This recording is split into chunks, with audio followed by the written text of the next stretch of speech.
नमस्कार, बड़ी बहस में आपका स्वागत है। मैं हूं आपके साथ विवेक पांडे। मध्य प्रदेश की मोहन यादव सरकार अब सनातन संस्कृति को आगे बढ़ाने की दिशा में बढ़ती हुई दिखाई दे रही है। दरअसल सनातन संस्कृति को लेकर बीजेपी ने अपने संकल्प पत्र में जो वादे किए थे, उन वादों को पूरा करने के लिए बीजेपी ललायत दिख रही है। अंतर्राष्ट्रीय योग दिवस के मौके पर मुख्यमंत्री डॉक्टर मोहन यादव ने बड़ा ऐलान किया और उन्होंने कहा कि राज्य की उच्च शिक्षा और स्कूली शिक्षा में राम और कृष्ण के पाठ पढ़ाए जाएंगे।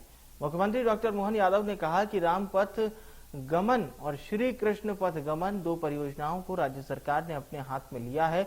भगवान राम और कृष्ण राज्य में जिन जिन स्थानों पर गए, उन स्थानों को राज्य सरकार ने तीर्थ स्थल के तौर पर विकसित करने का फैसला किया।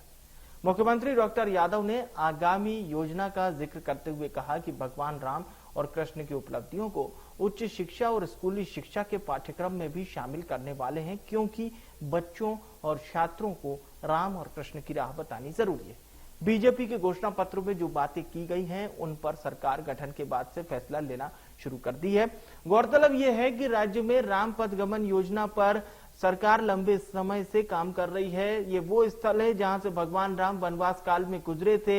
इन स्थलों को विशेष तौर पर विकसित कर तीर्थ स्थल बनाने की सरकार की योजना है।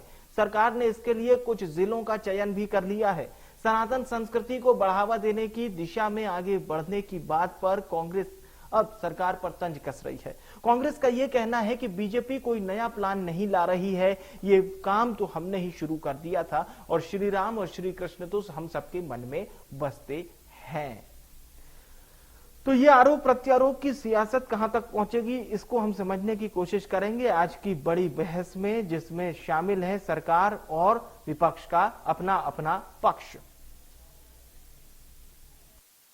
सरकार ने श्री राम पथ गमन, श्री कृष्ण पथ गमन दोनों बड़े प्रोजेक्ट हाथ में लिए हैं और इन पथ गमन के आधार पर मध्य प्रदेश में भगवान राम किन किन स्थान पे गए हैं, उन प्रत्येक स्थान पर जाकर के उन स्थानों को चिन्हित करके उनको तीर्थ के रूप में विकसित करने का सरकार ने पहली बार में गठन के साथ ही निर्णय किया था। हमारे घोषणा पत्र में भी था। मुझे इस बात की प्रसन्नता कि हम इस पे काम कर रहे हैं। साथ ही साथ ये भगवान कृष्ण भगवान राम की जीवन की पाठ्यक्रम संबंधित जो भी उपलब्धियां हैं, उसको भी हम पाठ्यक्रम में उच्च शिक्षा स्कूल शिक्षा में लेने वाले हैं। कई सारे निर्णय आज दिन भर अलग अलग सरकार की व्यवस्थाओं पे, क्योंकि चुनाव की एक बड़ी इकाई पूरी हुई है, तो स्वाभाविक रूप से हम सबका दायित्व बनता है कि इसमें हम और आगे बढ़े। देखिए, सबसे बड़ी बात तो रामबन गमन पथ की बात इन्होंने कभी 15 साल नहीं की। उस पर सबसे पहले काम शुरू किया कमलनाथ जी की सरकार ने और ये सिर्फ उसका अनुसरण कर रहे हैं, कॉपी कर रहे हैं। और जहां तक अपने पाठ्यक्रम में जोड़ने की बात है, सबसे पहले बता दूं, देश के हर नागरिक के रोम रोम में राम बसते हैं और हर बच्चा श्री कृष्ण की माखन चोरी की कहानियों कथाएं सुनकर इस देश में बड़ा होता है।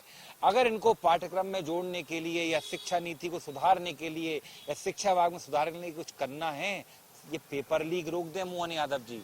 कृपया भगवान के नाम पर अपने पाठ, अपने नेताओं के पाठ जुड़वाने का प्रयास ना करें और शिक्षा का इस तरह से भाजपाईकरण ना करें, नहीं तो जहां अयोध्या में मुंह काला हुआ, पूरे देश में भाजपा आने वाले समय मुंह काला होगा। को और चल रहा चर्चा को शुरू करते हैं। दो खास मेहमान हमारे साथ हैं। डॉक्टर प्रेम व्यास हमारे साथ जुड़ रहे हैं, प्रवक्ता हैं भारतीय जनता पार्टी के। केदार सिरोही हमारे साथ जुड़ रहे हैं, प्रवक्ता हैं कांग्रेस पार्टी के। दोनों मेहमानों का बहुत स्वागत है। सबसे पहले तो बड़ी बहस में शुरुआत करते हैं। प्रेम व्यास जी, आपसे ये किस प्रकार की दोनों योजनाएं हैं, पहले तो विस्तार से हमारे दर्शकों को बताएं और फिर बात करेंगे आरोप प्रत्यारोप किस तरह से लग रहे हैं। प्रेम व्यास जी, पहला मौका आपको।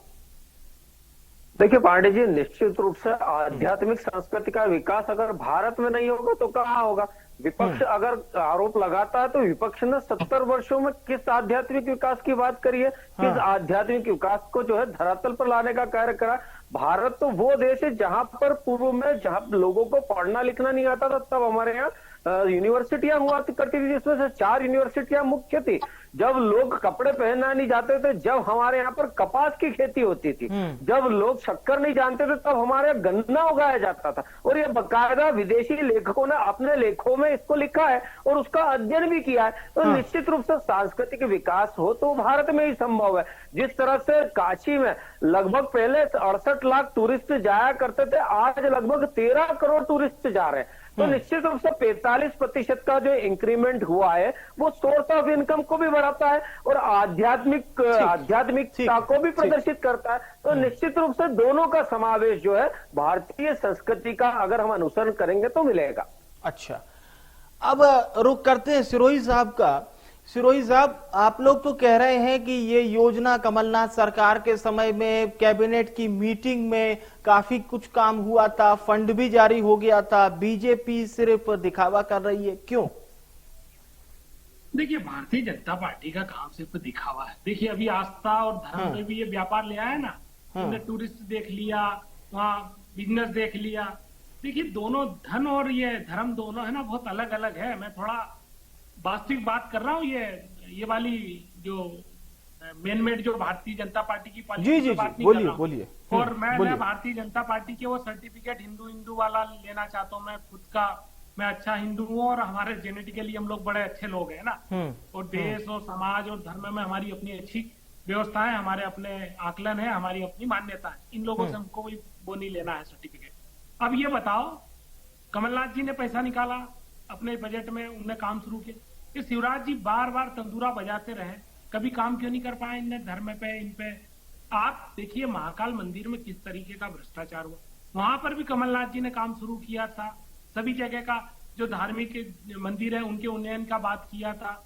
आप ये देखिए, छत्तीसगढ़ में वो रामगमन पथ बन गया था क्या?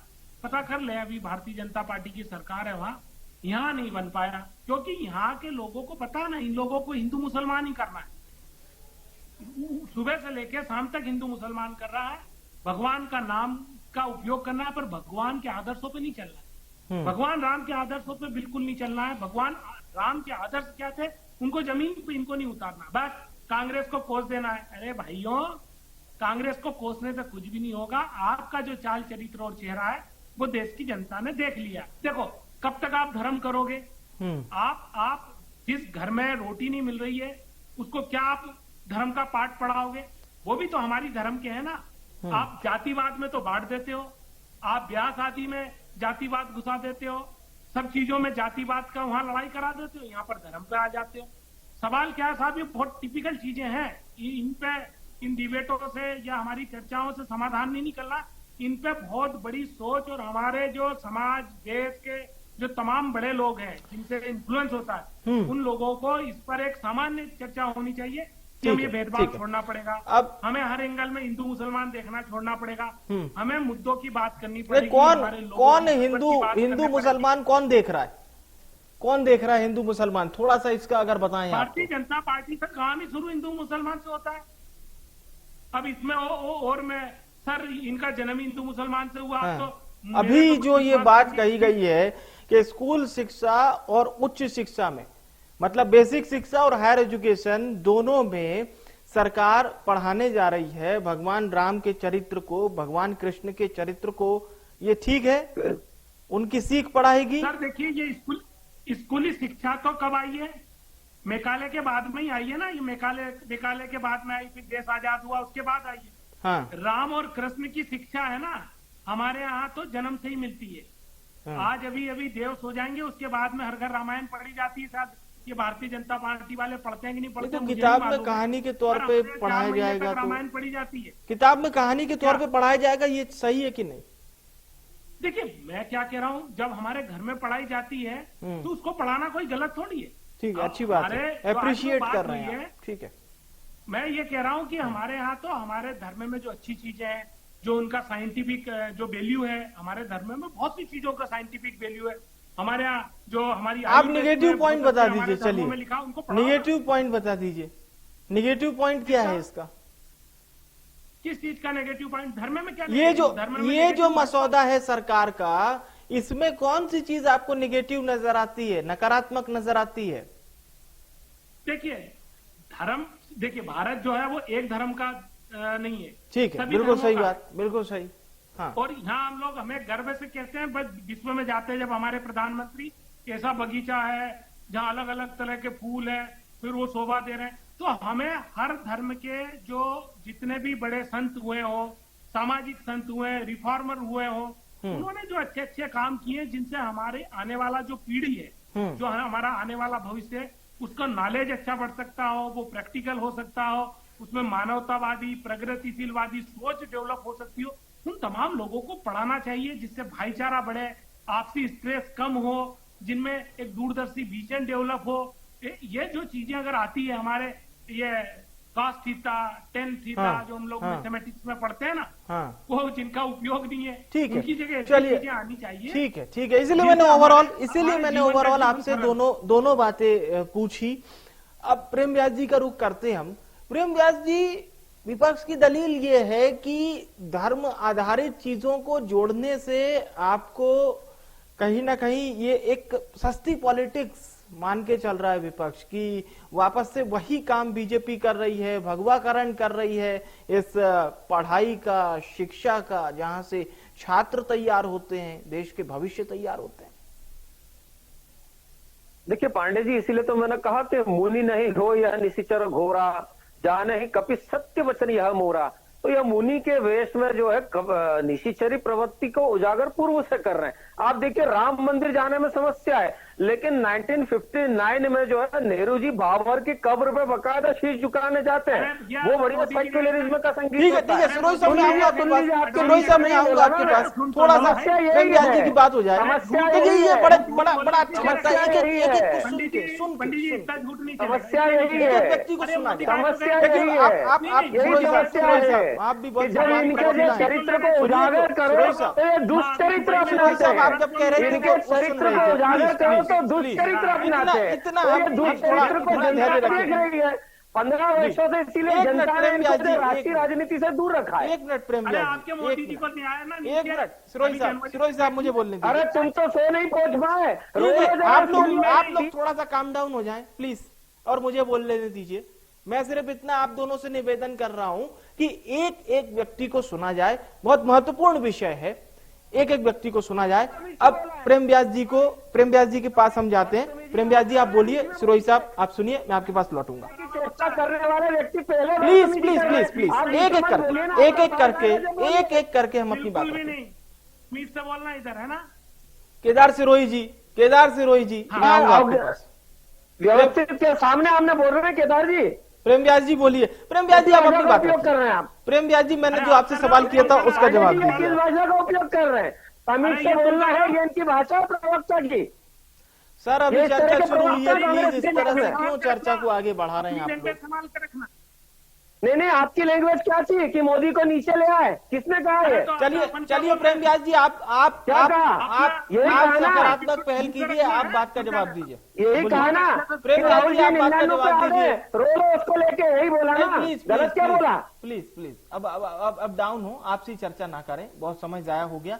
देखिए पांडे जी, मैं किसी के मध्य में बोलता नहीं हूँ। हाँ। जितनी बातें आप देख लीजिए पूर्व की डिबेट में, मेरी आदत ही नहीं किसी के मध्य में बोलना। बोलिए मैं अपनी बात रख लेता हूँ। इसीलिए मैंने कहा 59 में जो है नेहरू जी गए और बाबर की जो है कब्र पे शीश झुकाया। उसके बाद में 1968 में इंदिरा गांधी जी गई, 2005 में राहुल गांधी जी गए। लेकिन जब राम मंदिर का प्रश्न आया तो समूची विपक्ष ने, कांग्रेस ने जो है इसका विरोध करा। आप देखिए जीतू पटवारी जी ने मध्य प्रदेश में मार्च के महीने में प्रेस कॉन्फ्रेंस लेके बकायदा कहा था, घोषणा करी थी कि हम राम यात्रा को जो है निकालेंगे।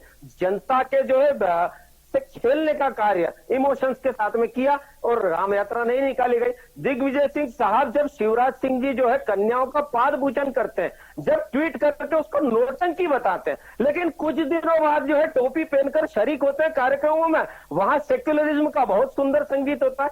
ये विरोध है हमारा। हमने कहा है कि हमने तो सबके लिए विकास किया और एक रिपोर्ट अभी की बता देता हूं जिसमें हमने जो कार्य करा है उसमें मुस्लिम महिलाओं का साक्षरता तक 50% से बढ़कर जो है 72% तक पहुंचा है। 2014 के बाद में व्यापार में जो रजिस्ट्रेशन हुआ है वो 70% बढ़ा है। इसीलिए हमने कहा सबका साथ सबका विकास। लेकिन हमारी जो आध्यात्मिकता है उसको तो हम चरितार्थ करेंगे ना जनता के मध्य में। इन्होंने कहा विकास में जो है आप व्यापार देख रहे हैं अरे निश्चित रूप से पूरा जो व्यापार है वो राम के इर्द गिर्द ही तो घूमता है। आप देखिए जिस तरह शस्त्रता के साथ में अगर मंदिर निर्माण होता है तो सभी सेक्टर्स को व्यापार मिलता है। इसीलिए हमने कहा है इंडियन एशिया की अगर बात करेंगे तो वहां पर ब्रॉडकास्ट में पर डे रामायण का प्रसारण होता है। इसीलिए मैंने कहा है कि अगर विदेशी संस्कृति से भी लेना चाहे तब भी वहां पर हो रहा है। आज यूएई जैसा देश जो है मंदिर बनाने का कार्य कर रहा है। अगर जो है 177 देशों का समर्थन प्राप्त होता है योग में, उसमें मुस्लिम देश प्रस्तावक के रूप में सामने आता है। जो देश विरोध कर रहे थे वो जो है समर्थन कर रहे हैं। और हमारे यहाँ के लोग जो है आध्यात्मिकता की दृष्टि से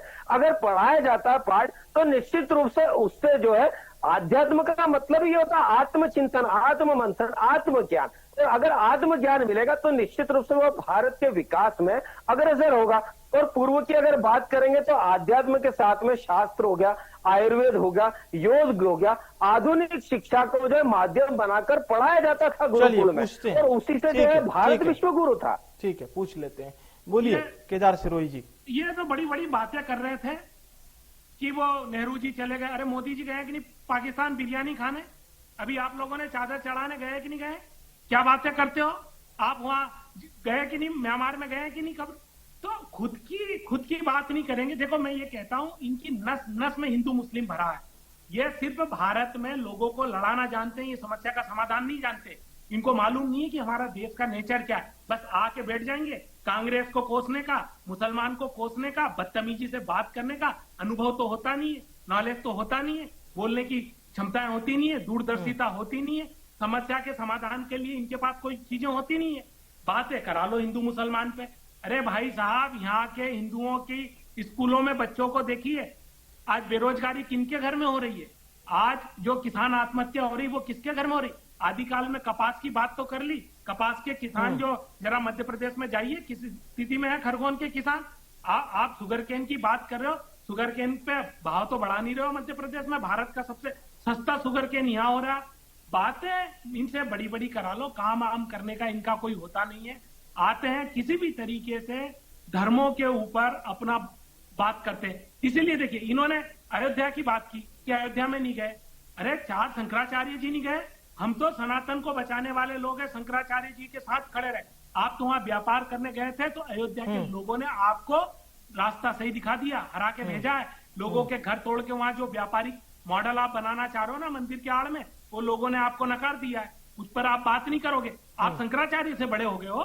हमारे धर्म में भारतीय जनता पार्टी शंकराचार्य को सर्टिफिकेट देगी। इतना केदार जी ये बताइए कि ये जो एजुकेशन पॉलिसी में चीजें एड ऑन हो रही है, इसका लाभ छात्रों को मिलेगा? देखिए बात क्या है, आज की तारीख में हम तो कह रहे हैं जब रोबोटिक जमाना आ रहा है तो हमें एआई को भी ऐड करना है। भाई समय के साथ चलना है। हमारी जो ताकत है, हमारी स्ट्रेंथ है, जो हमारे पूर्वजों ने हम लोगों को देके गए, उसको भी हम लोगों को ऐड करना है। वर्तमान जो पूरा वैश्विक परिदृश्य है जिससे हम कुछ अच्छा ले सकते हैं, अलग अलग देशों में बहुत कुछ अच्छा हो रहा है। ऐसा नहीं है कि कोई देश अच्छा नहीं कर रहा। कोई भी देश अगर अच्छा कर रहा है वहां से हमारे को सीख मिलती है तो उसको लेना चाहिए। आजकल बच्चे गूगल, यूट्यूब हम लोग क्यों देखते हैं? आप भी गूगल पे पढ़ के क्यों आते हैं?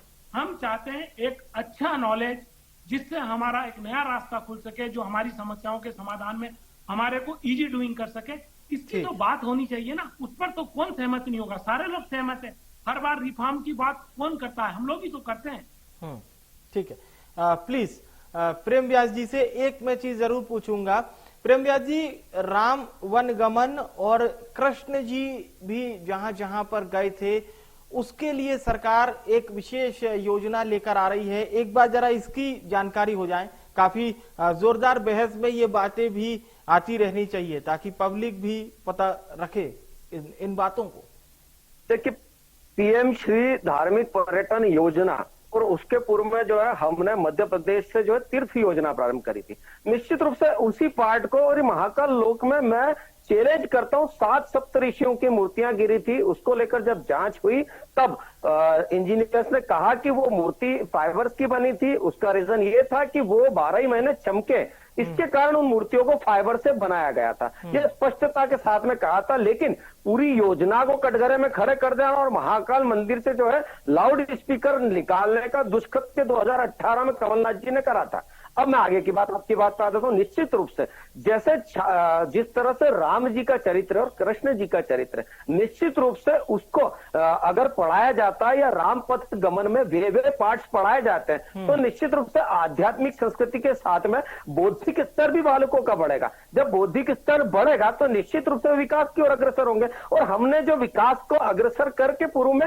सेमीकंडक्टर्स को पढ़ाने का कार्य करा है। जैसे ही मोदी जी ने सेमीकंडक्टर्स को पढ़ाने की बात करी थी, इथेनॉल की बात करी थी, निश्चित रूप से सभी देशों ने स्वागत करा था और यह कहा था कि निश्चित रूप से यह जो आइडिया हमारे माइंड में क्यों नहीं आया। अब सेमीकंडक्टर्स को भी हम पढ़ रहे हैं क्योंकि एक व्यापक दृष्टि के साथ में अब आने वाला समय एआई और सेमीकंडक्टर से रिलेटेड है।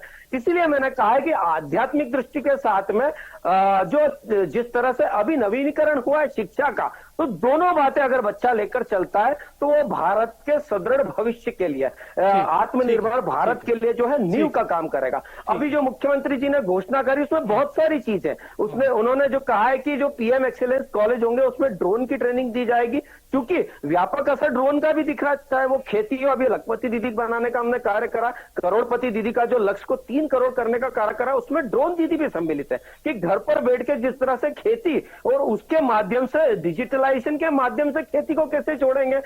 दूसरा जो है विभाजन, कृषि, एआई, तीनों तकनीकी को जो है पढ़ाने का कार्य करा। पायलट ट्रेनिंग्स को जो है सम्मिलित कर रहे हैं शिक्षा के क्षेत्र में। पीएम कॉलेजेस में भारतीय ज्ञान को संवर्धन के साथ में परंपरा केंद्र खोलने का कार्य कर रहे हैं। जिस तरह से बस की व्यवस्था होगा, रोजगार उन्मुख जिस तरह से हम शिक्षा को बना रहे हैं, तो निश्चित रूप से सभी दृष्टिकोण से, चाहे वो आध्यात्मिक हो, चाहे आदि भौमिक हो, चाहे वो अभी सर्वांगीण विकास के लिए हो। ठीक है केदार जी, आपको लगता है रिफॉर्म की बात जो सरकार कर रही है उसमें इस दिशा से एक अच्छा कार्य सरकार करेगी जिसका फायदा खासतौर से छात्रों को मिले? नहीं, मीडिया में रिफॉर्म की बात करने से कोई छात्रों को फायदा मिल रहा है क्या? यहाँ आके 5 मिनट बोल के जाने के बाद भूल जाने से कोई छात्रों को मिल रहा है क्या? जमीनी हकीकत क्या है स्कूलों की मध्य प्रदेश में? 29,000 स्कूल बंद हो चुके हैं।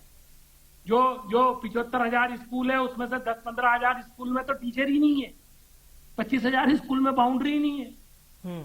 16,000 स्कूल में एक ही कमरे में 5वीं तक के बच्चे बैठते हैं। बच्चियों को 15-15, 12-12 किलोमीटर पैदल जाना पड़ रहा है स्कूल पढ़ने के लिए, 10-12 की बच्चियों को। ये बातें टीवी डिबेट में और भाषण में देने से, लोगों को गुमराह करने से नहीं होगा। आपके शिक्षकों की कमी कितनी है मध्य प्रदेश में, उस पर कोई बात। जब तक हम मूलभूत सुविधाएं हम लोग नहीं देंगे, ये सब कोरी बकवास है, झूठ बोलने का है लोगों को।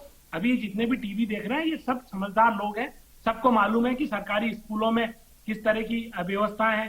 छत टपक रही है, छत नहीं है बहुत सी स्कूलों में, झोपड़ियों में लोगों को, बच्चों को पढ़ाना पड़ रहा है। तो ऐसी स्थिति में जो टीचर जा रहे हैं नियुक्ति के लिए, उनको डंडा मारा जा रहा है, जेल भेजा जा रहा है। अब ऐसी एक तरफ की दशा है और दूसरी तरफ की बड़ी बड़ी बातें करना इंटरनेशनल लेवल पे, ग्लोबल पे। अरे भाई साहब, इधर कंपनियां नहीं आती है इंटरव्यू लेने मध्य प्रदेश में, कैंपस सिलेक्शन 0। ये मॉडल कौन सा है? जरा अंदर जाके घुसिए, बेरोजगारों की फौज खड़ी इतना स्थिति खराब है प्रेम व्यास जी, आप तो चाहूं और उजाला बता रहे हैं। पांडे जी, लगभग 7 औद्योगिक पार्क्स का निर्माण हुआ और हरदा से इंदौर की दूरी बहुत ज्यादा नहीं है। एक बार इंदौर के आईटी कैंपस का निरीक्षण कर ले मेरे मित्र, जहां पर सभी कंपनियां आ रही है और लाखों रुपए का पैकेज विद्यार्थियों को मिल रहा है। इसीलिए मैंने कहा है सर, कि इसी बात के साथ कार्यक्रम का समापन करते हैं। बहुत बहुत धन्यवाद मैं करूंगा प्रेम व्यास जी का, केदार सिरोही जी का, शुक्रिया हमारे साथ बड़ी बहस का हिस्सा बनने के लिए। हम बात कर रहे थे सरकार के अभी जो आगामी प्रपोजल आ रहे हैं एजुकेशन को लेकर, जिसमें हायर एजुकेशन शामिल है और इसके साथ ही साथ स्कूल शिक्षा पाठ्यक्रम भी शामिल है। भगवान राम को और भगवान कृष्ण को पढ़ाया जाएगा, राम वन गमन पर सरकार कार्य कर रही है और भी तमाम मॉडल्स बताए। लेकिन जो महत्वपूर्ण बात मुख्यमंत्री ने कही वो उस बात को समझिए। उन्होंने कहा कि इंफ्रास्ट्रक्चर के साथ ही साथ एटमॉस्फेयर ऐसा रेडी करें कि दूसरे राज्यों से आकर मध्य प्रदेश में छात्र शिक्षा ग्रहण करें, ये नजीर पेश करें, तब हम मध्य प्रदेश के एकेडमिक स्ट्रक्चर को वाकई में वर्ल्ड क्लास शो कर सकेंगे। फिलहाल के लिए बड़ी बहस में इतना ही।